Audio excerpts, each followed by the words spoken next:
Hey guys, welcome back. I'm sorry this video didn't get posted earlier. Life happened. Yesterday we decided, I usually record in the evening, and yesterday we decided to take like a really long walk around our neighborhood. And we live on this golf course, like our apartment touches this golf course. And we decided to go walking on it, and we ended up like super far away. So we had to come back, and we got back like an hour later. And I'm just like a puppy. Like, I have all this energy during the day, and then you take me on a nice walk, and I'm done. So we got back yesterday, and I was just exhausted from my walk. It was pretty sad. Anyway, so then I was going to record this morning, but just life happened this morning. So here we are. I'll probably do a double recording after this, wearing the same pajamas, so that I have tomorrow's video ready as well. But here we go, Chapter 8. The night of the play was cool and crisp, the sky absolutely clear without a hint of clouds. We had to arrive an hour early, and I'd been feeling pretty bad all day about the way I talked to Jamie the night before. She'd never been anything but nice to me, and I knew that I'd been a jerk. I saw her in the hallways between classes, and I wanted to go up to apologize to her for what I'd said, but she'd sort of slipped back into the crowd before I got the chance. She was already at the playhouse by the time I finally arrived, and I saw her talking to Miss Garber and Hegbert off to one side, over by the curtains. Everyone was in motion, working off nervous energy, but she seemed strangely lethargic. She hadn't put on her costume yet. She was supposed to wear a white flowing dress to give that angelic appearance, and she was still wearing the same sweater she'd worn at school. Despite my trepidation at how she might react, I walked up to the three of them. "Hey, Jamie," I said. "Hello, Reverend." "Miss Garber." Jamie turned to me. "Hello, Landon," she said quietly. I could tell she'd been thinking about the night before, too, because she didn't smile at me like she always did when she saw me. I asked if I could talk to her alone, and the two of us excused ourselves. I could see Hegbert and Miss Garber watching us as we took a few steps off to the side, out of hearing distance. "I'm sorry about those things I said last night," I began. "I know they probably hurt your feelings, and I was wrong to have said them."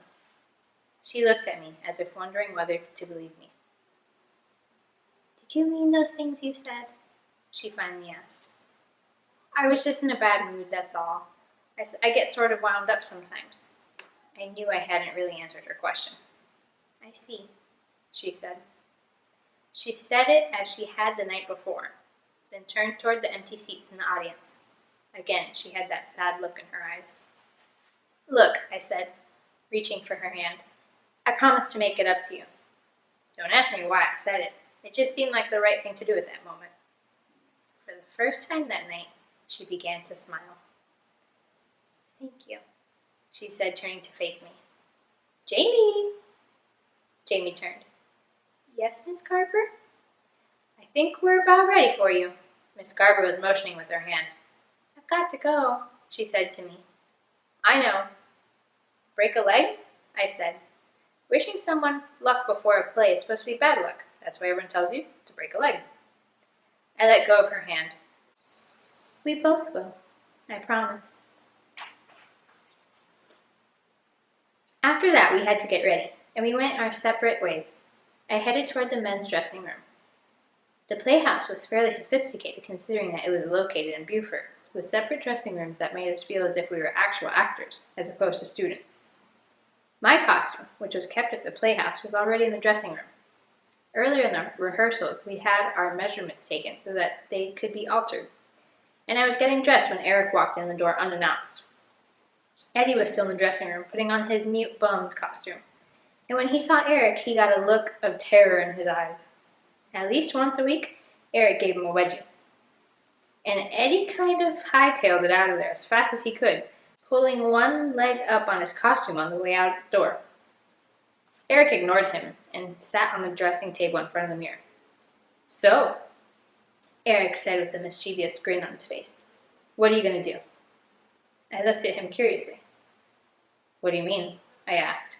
"About the play, stupid. You going to flub up your lines or something?" I shook my head. "No." "You going to knock the props over?" Everyone knew about the props. I hadn't planned on it, I answered stoically. You mean you're going to do this thing straight up? I nodded. Thinking otherwise hadn't even occurred to me. He looked at me for a long time, as if he were seeing someone he'd never seen before. I guess you're finally growing up, Landon, he said at last. Coming from Eric, I wasn't sure whether it was intended as a compliment.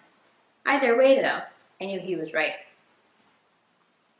In the play, Tom Thornton is amazed when he first sees the angel, which is why he goes around helping her as she shares Christmas with those less fortunate. The first words out of Tom's mouth are, "You're beautiful," and I was supposed to say them as if I meant them from the bottom of my heart. This was the pivotal moment in the entire play, and it sets the tone for everything else that happens afterwards. The problem, however, was that I still hadn't nailed this line yet. Sure, I said the words, but they didn't come off too convincing. Seeing as I probably said the words like anyone would when looking at Jamie, with the exception of Egbert.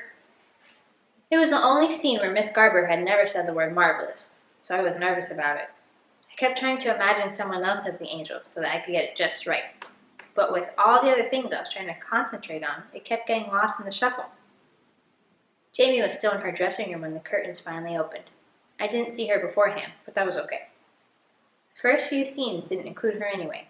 They were mainly about Tom Thornton and his relationship with his daughter. Now, I didn't think I'd be too nervous when I stepped out on stage, being that I'd rehearsed so much, but it hits you right between the eyes when it actually happens. The playhouse was absolutely packed, and as Miss Garber had predicted, they had to set up 2 extra rows of seats all the way across the back. Normally the place sat 400. With those seats, there were at least another 50 people sitting down. In addition, people were standing against the walls, packed like sardines. As soon as I stepped on stage, everyone was absolutely quiet. The crowd, I noticed, was mainly old ladies of the blue-haired type, the kind that play bingo and drink Bloody Marys at Sunday brunch, though I could see Eric sitting with all my friends near the back row. It was downright eerie, if you know what I mean, to be standing in front of them while everyone waited for me to say something. So I did the best I could to put it out of my mind, as I did the first few scenes in the play. Sally, the one-eyed wonder, was playing my daughter, by the way, because she was sort of small, and we went through our scenes just as we rehearsed them. Neither of us blew our lines, though we weren't spectacular or anything. When we closed the curtains for Act 2, we had to quickly reset the props. This time, everyone pitched in, and my fingers escaped unscathed because I avoided Eddie at all costs. I still hadn't seen Jamie. I guess she was exempt from moving props because her costume was made of light material and would rip if she caught it on one of those nails. But I didn't have much time to think about her because of all we had to do. The next thing I knew, the curtain was opening again, and I was back in Egbert Sullivan's world, walking past storefronts and looking in windows for the music box that my daughter wants for Christmas. My back was turned from where Jamie entered, but I heard the crowd collectively draw a breath as soon as she appeared on stage. I thought it was silent before, but now it went absolutely hushed still. Just then, from the corner of my eye and off to the side of the stage, I saw Egbert's jaw quivering. I readied myself to turn around, and when I did, I finally saw what it was all about. For the first time since I'd known her, her honey-colored hair wasn't pulled into a tight bun. Instead, it was hanging loosely, longer than I imagined, reaching below her shoulder blades. There was a trace of glitter in her hair, and it caught the stage lights, sparkling like a crystal halo. Set against her flowing white dress tailored exactly for her, it was absolutely amazing to behold. She didn't look like the girl I'd grown up with, or the girl I'd come recently to know. She wore a touch of makeup too, not a lot, just enough to bring out the softness of her features. She was smiling slightly, as if she were holding a secret close to her heart, just like the part called for her to do. She looked like an angel. I know my jaw dropped a little, and I just stood there, looking at her for what seemed like a long time, shocked into silence, until I suddenly remembered that I had a line to deliver. I took a deep breath, then slowly let it out. "You're beautiful," I finally said to her, and I think everyone in the whole auditorium, from the blue-haired ladies in front to my friends in the back row, knew that I actually meant it. I'd nailed that line for the very first time. So that's the part that we're all familiar with in the movie, right? Where she walks out and he's like, holy cow, she's actually amazing. So I wonder if from here the book will start to look more like the movie. But even then, we are more than halfway through the book, and how many chapters are there? Let's see. Our table of contents. There's 13 chapters, and so if we're going on to chapter 8, we only have 5 more chapters until we are done. So that's like 5 days. Oh man, I don't know if I'm ready to be done with this yet.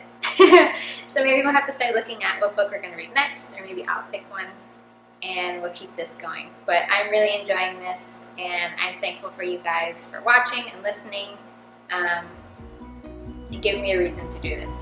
So I'll see you next time. It's like a long time.